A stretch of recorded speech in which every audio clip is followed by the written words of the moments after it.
नमस्कार दोस्तों, स्वागत है आपका अपने YouTube चैनल अलका क्लासेज में। मैं अलका मैम आज मैं लेके आई हूँ इटली की कला। इटली की कला में हम जो है कि इट्रेस्कन कला सबसे पहले पढ़ेंगे। इट्रेस्कन कला, देखिए यह कला जो है कि दो नदियों के बीच में पल्लवित हुई है। दो नदी, इटली की दो महान नदियाँ थी। इटली की दो महान नदियाँ थीं। दो नदियाँ कौन कौन थी? दो नदियाँ थी, एक टाइबर और ओरना। टाइबर और ओरना। समझने के लिए एक बार हम एक बात को समझ लेते हैं कि जैसे मेसोपोटामिया की सभ्यता दो नदियों के बीच में पल्लवित हुई थी, दजला और फरात, उसी तरीके से इट्रस्कन की कला जो है कि दो नदियों के बीच में ही पल्लवित हुई थी। उसका नाम क्या था? नदियों का नाम टाइबर और ओरना। टाइबर और ओरना। और जिस प्रकार से मिस्र की सभ्यता में मरणोपरांत कला थी, उसी तरीके से इट्रेस्कन कला में भी मरणोपरांत ही कला है। ठीक है, यहाँ की कला क्या है? यहाँ जो है कि मरणोपरांत कला है। मरणोपरांत याद रखिएगा, हम याद करने के लिए ही मेसोपोटामिया और मिस्र का नाम लिए हैं। ठीक है, याद करने के लिए ही लिए हैं कि जिससे मेसोपोटामिया में दो नदियाँ थी, दो नदियों के बीच की मेसोपोटामिया कला पल्लवित हुई है, उसी तरीके से जो है कि इट्रेस्कन कला भी हुआ था। और मिस्र की कला में जैसे मरणोपरांत कला थी, वह जो है कि पिरामिडों में उनकी कला दिखाई देती है, तो ऐसे यहाँ मरणोपरांत यहाँ की कला थी यहाँ मकबरों में दिखाई देती है। इनकी कला जो है मकबरों में दिखाई देती है। और यहाँ पर सबसे प्रसिद्ध चित्र मिला है मादा भेड़िया। क्या मूर्ति है? यह क्या है? मूर्ति है मादा भेड़िया। मादा भेड़िया, मादा भेड़िया। रोम में मादा भेड़िया को उदय का प्रतीक माना जाता है। किसका प्रतीक माना जाता है? मादा भेड़िया। यह मूर्ति थी। मादा भेड़िया क्या है? यह मूर्ति है। और मादा भेड़िया को जो है कि रोम में उदय का प्रतीक माना जाता है। रोम में उदय का प्रतीक माना जाता है। इसके अलावा ऐसे यहाँ से कोई बहुत ज़्यादा विशेष प्रश्न नहीं आपसे पूछा जाएगा। यही इतना आप लोग कंप्लीट कर लीजिए। अब आगे देखते हैं अगली कला, रोम की कला। इसी में हम पढ़ लेते हैं रोम की कला।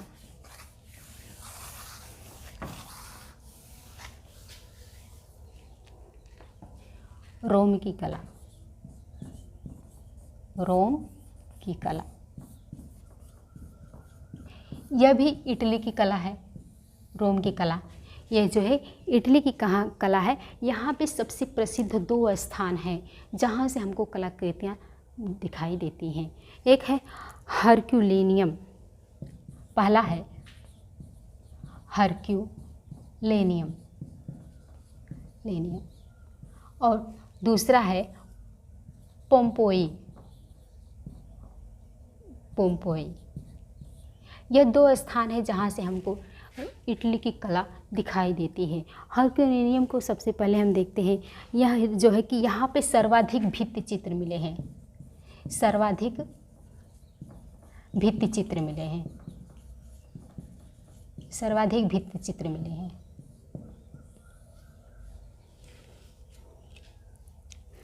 इसमें सबसे प्रमुख भित्ति चित्र है अभिनेता का मुखौटा।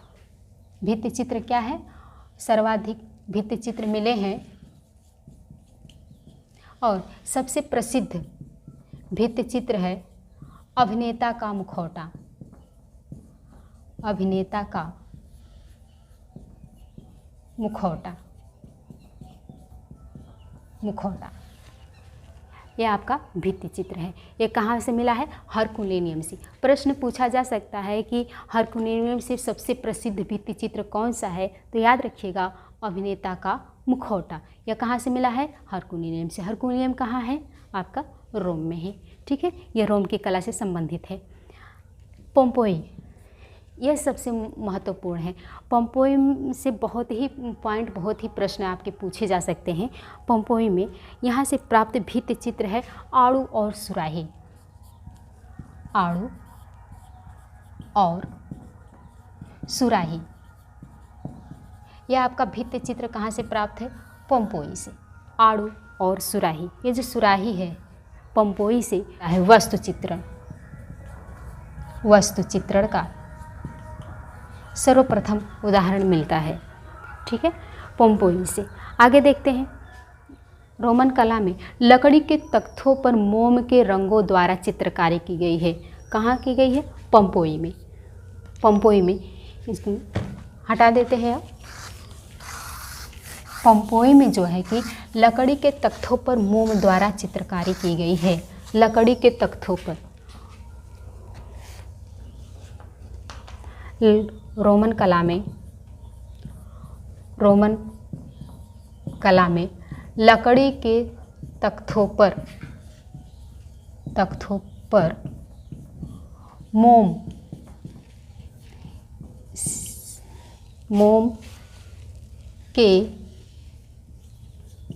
मोम के रंगों से चित्रकारी की गई है। यह मोम के रंगों का प्रयोग किससे होता है? इसे क्या कहते हैं? एनाकास्टिक विधि। क्या है? एनाकास्टिक विधि। एनाकास्टिक विधि। यहाँ पे सर्वप्रथम पंपोई में ही, रोम कला में जो है एनाकास्टिक विधि का प्रयोग हुआ था, ठीक है। आगे देखते हैं, और इसमें सबसे प्रसिद्ध भित्ति चित्र क्या था? व्यक्ति चित्र। इसमें सबसे प्रसिद्ध व्यक्ति चित्र था पोर्ट्रेट ऑफ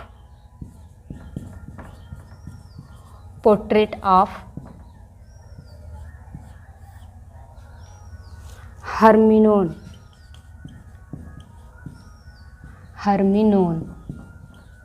पोर्ट्रेट ऑफ हर्मिनोन, यह व्यक्ति चित्र है जो कि लकड़ी के तख्तों पर मोम के रंगों द्वारा बनाया गया है, ठीक है। आगे देखते हैं, इसमें यहाँ पर एक प्रश्न आपसे पूछा जा सकता है कि मणिकुट्टीम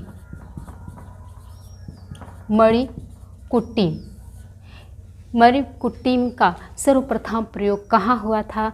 मणिकुट्टीम के सर्वप्रथम उदाहरण कहाँ मिलते हैं? तो पंपोई में। कहाँ मिलते हैं? पंपोई में। मणिकुट्टीम का सर्वप्रथम उदाहरण पंपोई में मिलते हैं। लेकिन मणिकुट्टीम के लिए सर्वप्रथम प्रसिद्ध जो है कि वो आपका आगे चल के पढ़ा जाएगा।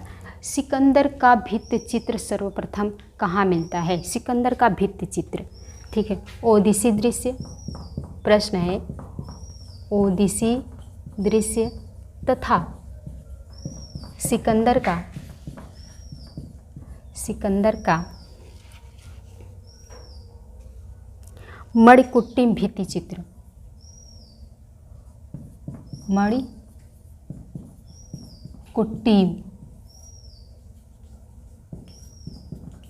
भित्ति चित्र सर्वप्रथम कहाँ मिलता है?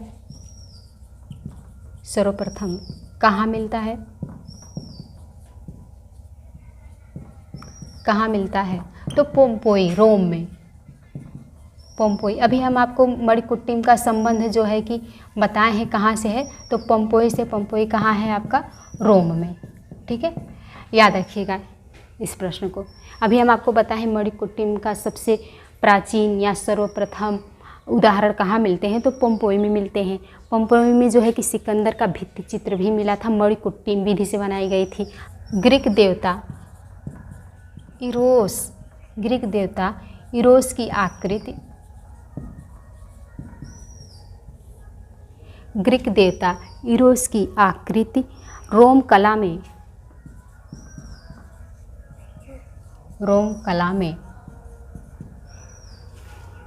किस नाम से अंकित हुई? किस नाम से अंकित हुई? तो किस नाम से अंकित हुई? क्यूपिड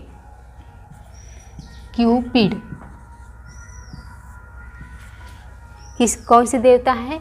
इरोस देवता हैं। उनका क्या नाम दिया गया है रोमन में? क्यूपिड। ठीक है, चित्रकला के क्षेत्र में क्यूपिड। इसके साथ ही ये आपका रोमन कला की यहाँ तक तो ख़त्म हो गया है, ये आपका समाप्त हो गया है, इससे ज़्यादा कुछ नहीं आने वाला है। ठीक है, अब आगे देखते हैं। ग्रीक कला का भारतीय कला पर बहुत ही प्रभाव पड़ा है। यूनानी कला में का जो है कि प्रभाव सबसे ज़्यादा जो है गांधार पे पड़ा है, जो उत्तर पश्चिम में अब अफ़गानिस्तान में पड़ता है। गांधार आपका उस पर जो है कि सबसे ज़्यादा मूर्तियों पर यूनान का प्रभाव पड़ा है। वहाँ पर जितनी भी मूर्तियाँ पाई गई हैं सब यूनानी शैली के प्रभाव से जो है कि आगे बढ़ी हैं। देखते हैं कि ग्रीक कला यह भारत में पहले आता था। भारतीय मूर्ति कला पर विशेष प्रभाव डाला, विशेष प्रभाव पड़ा। किसका? विशेष भारतीय मूर्ति कला पर विशेष प्रभाव पड़ा यूनानी कला का। यूनानी कला का विशेष प्रभाव पड़ा। आपका जो गांधार है, गांधार यह अब अफ़गानिस्तान में आता है।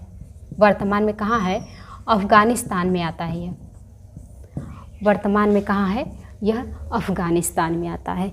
और गांधार में जितनी भी मूर्तियाँ बनी है सब यूनानी कला से के प्रभाव के कारण जो है कि उसमें परिवर्तन आए हुए हैं। और इसमें जो है कि अनेक पद्मासन मूर्तियाँ बनी है। बुद्ध की मूर्तियाँ बनी है सर्वाधिक। इसमें जो है पद्मासन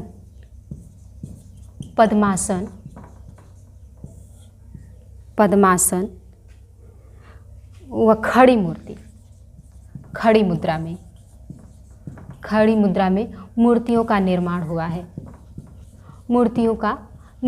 है।